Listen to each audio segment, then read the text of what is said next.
बेदार की डाली छेलो बैठी ओला पांच जेड़ को ठंडो पानी पे ओला ही मेरा बुरा सा ही मेरा गुरा हम पहाड़ ओला चल पहाड़ जोला। जय हिमालय जय भारत। संसार भर में हिमालय लोग यूट्यूब चैनल देख रहे आप सभी का स्वागत है और मैं हूं भारत की राजधानी नई दिल्ली से डॉक्टर हरीश चंद्र लखेड़ा। नेपाल में ब्राह्मण होना आसान नहीं रहा है, कई बार उन्हें दलित भी बना दिया गया। जी हां, नेपाल के मुल्की एन 1854 कानून के कारण कई ब्राह्मणों के साथ ऐसा ही हुआ। नेपाल का मुल्की एन 1854 एक ऐसा ऐतिहासिक दस्तावेज था जिसने जाति आधारित समाज की कठोर सीमाओं को कानून में गूंथ दिया था। ब्राह्मणों को इस व्यवस्था में उच्चतम स्थान अवश्य मिला, परंतु यह कोई दंड मुक्त स्वर्ग नहीं था। भारत में जहां ब्राह्मणों के लिए ऐसा कोई पृथक कानूनी विधान नहीं था, वहीं नेपाल में समाज के सर्वोच्च पद पर बने रहने के लिए भी ब्राह्मणों पर कठोर नैतिक, धार्मिक और जातिगत अनुशासन थोपे गए थे। यदि वे धर्म, आचरण या जाति मर्यादा से च्युत होते तो उन्हें सामाजिक बहिष्कार, उपाधि गिरावट और आत्मग्लानि से भरी प्रायश्चित की कठिन राह से गुजरना पड़ता था।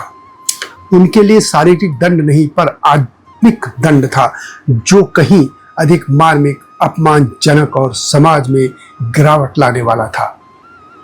यह व्यवस्था एक सम्मानित परंतु बंधन युक्त जीवन की कीमत थी। कई बार तो ब्राह्मणों को, जैसा मैंने पहले भी कहा, दलित बना दिया गया था। इसके मैं उदाहरण दूंगा आपको। नेपाल के इस 1854 के मुल्की एन ने जाति व्यवस्था को कानूनी रूप दिया।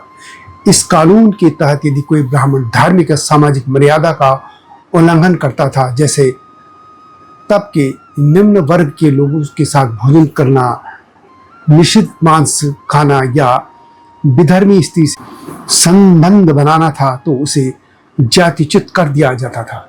ऐसे ब्राह्मणों को समाज से बहिष्कृत कर जातियों में नीचे के पायदान पर डाल दिया जाता था। परंतु उन्होंने अपने पारंपरिक सरनेम, उपनाम जैसे झा, मिश्रा, शर्मा, आचार्य, ओझा नहीं छोड़े, जिन ब्राह्मणों को समाज ने ब्राह्मण पद से नीचे गिरा दिया था। आज भी नेपाल के पश्चिमी जिलों में जैसे सल्यान, रुकुम, जाजरकोट, अछाम और बाजुरा में कुछ दलित समुदायों में ये ब्राह्मण उपनाम देखने को मिलते हैं। यह दो कारणों से हुआ। पहला, जाति से गिरने के बावजूद अपनी ब्राह्मणीय स्मृति बनाए रखने की चाह, और दूसरा, प्रशासनिक रिकॉर्ड में उपनाम बदलने की परंपरा न होना। नतीजतन सामाजिक पद गिर गया पर नाम, सरनेम वही रहा। यह एक अनोखी ऐतिहासिक विरासत है जहां उपनाम ब्राह्मणों जैसा है पर सामाजिक स्थिति दलितों जैसी मानी जाती है। यह नेपाल की जातिगत जटिलता को उजागर करता है। इसी मुद्दे पर मैं विस्तार से बताऊंगा आपको, लेकिन जब तक मैं आगे बढ़ूं आपसे अनुरोध है कि हिमालय लोग यूट्यूब चैनल को सब्सक्राइब अवश्य कर दीजिएगा, जिन्होंने अब तक ऐसा नहीं किया है या जो चैनल पर नए हैं, और मेरे सत्यमेव जयते चैनल को भी देखिएगा, ये आपसे विनम्र अनुरोध है। तो बात करते हैं नेपाल के मुल्की एन की। मुल्की एन एक नेपाली शब्द है जिसका हिंदी में अर्थ होता है देश का विधि या संहिता या राज्य का नागरिक कानून। मुलुक यानी देश यानी राज्य, एन यानी कानून, विधि। इस प्रकार मुल्की एन का शाब्दिक अर्थ है देश का कानून या नागरिक संहिता। नेपाल में यह एक समग्र विधि संहिता, कोड ऑफ लॉ थी, जिसे नेपाल में 1854, यदि हम विक्रमी संवत की बात करें तो 1910 में तत्कालीन प्रधानमंत्री जंग बहादुर राणा ने इसे लागू किया था। यह कानून जाति, धर्म, समाज, नैतिकता और आपराधिक व दीवानी मामलों को नियंत्रित करता था। यह भारत के ब्रिटिश पेनल कोड जैसा था, परंतु इसमें जातीय पदक्रम, ब्राह्मण, क्षत्रिय, शूद्र, अछूत आदि को कानूनी रूप दिया गया था। यह एक विधिक और ऐतिहासिक दस्तावेज था जिसने नेपाल के सामाजिक, धार्मिक और कानूनी ढांचे को व्यवस्थित करने में महत्वपूर्ण भूमिका निभाई। इसे नेपाल की पहली संगठित विधि संहिता माना जाता है, जिसे तत्कालीन प्रधानमंत्री जंग बहादुर राणा ने यूरोपीय देशों की यात्रा के बाद तैयार कराया। इस कानून की प्रमुख कानूनी विशेषताएं इस तरह थी। पहला, यह एकीकृत विधि संहिता थी, यानी मुल्की एन में दीवानी, आपराधिक, जातिगत, पारिवारिक और नैतिक अपराध से संबंधित सभी नियमों को समाहित किया गया था। इसे विभिन्न जातियों के लिए अलग अलग दंड संहिताएं निर्धारित की थी। जातीय वर्गीकरण के तहत नेपाल के समाज को 4 श्रेणी में बांटा गया था। तगाधारी, इसमें उच्च जातियां जी जैसे ब्राह्मण, क्षत्रिय। दूसरा था मुसलमान यानी मुस्लिम समाज। तीसरा था पानी चलने छुओ न छूतो यानी जो सेवक जातियां थी। और चौथा था पानी न छलने छुआछूत यानी अछूत जातियां। इस प्रकार के और भी प्रावधान थे जिन्हें वैसे मैं अगली वीडियो में बताऊंगा। लेकिन अब नेपाल में 1915 के संविधान के लागू होने के बाद यह तय किया गया कि एक समावेशी और आधुनिक विधि संहिता बनाई जाए, जिसके तहत 2017 में संसद ने 6 नए कानून पारित किए जो 17 अगस्त 2018 से नेपाल में लागू हो गए। इन्हें समेकित रूप से नया मुल्की ऐन कहा गया। अब बात करते हैं नेपाल के ब्राह्मणों की। इस कानून में ब्राह्मणों के लिए सबसे बड़ा दंड यह था कि यदि कोई ब्राह्मण धार्मिक या सामाजिक आचरण से च्युत होता है तो उसे एक पद नीचे कर दिया जाता था। उदाहरण के नेपाल में प्रधान ब्राह्मणों की उपाधि उपाध्याय थी। यदि कोई उपाध्याय ब्राह्मण शास्त्र विरुद्ध आचरण करता, जैसे कि अछूत जातियों के साथ भोजन करता, मांस मदिरा का सेवन करता या निम्न वर्णों से विवाह करता था, तो उसे उपाध्याय की संज्ञा से हटाकर जैसी बना दिया जाता था। जैसी ब्राह्मणों को धार्मिक अनुष्ठान करने या पूजन में वर्जित माना जाता था। वे केवल पंचांग देखना, कुंडली बनाना और औपचारिक ज्योतिषीय कार्य तक सीमित रह जाते थे। यह पदावनति न केवल उनकी सामाजिक प्रतिष्ठा को समाप्त करती थी बल्कि जीविकोपार्जन पर भी सीधा असर डालती थी, क्योंकि ब्राह्मणों का मुख्य जीविकोपार्जन यज्ञ, पूजा, संस्कार और धार्मिक कर्मकांडों से था। जाति से गिरा हुआ ब्राह्मण समाज से बहिष्कृत होता था। उसके साथ न तो अन्य ब्राह्मण संबंध रखते थे, न ही आम जन से धार्मिक संदर्भ में स्वीकार करते थे। ब्राह्मण यदि अछूत जातियों के साथ किसी प्रकार का संपर्क करता, जैसे पानी पी लेना, साथ भोजन करना या उनके घर रुकना, तो उनकी शुद्धता भंग मानी जाती थी। इस स्थिति में उसे अनिवार्य रूप से धार्मिक प्रायश्चित करना होता था। इसमें कई बार कठोर तप, तीर्थ यात्रा, व्रत, होम हवन और दान शामिल होते थे। यदि वह प्रायश्चित से इनकार करता तो पंचायत या पुरोहित सभा उसे जाति से निष्कासित कर सकती थी।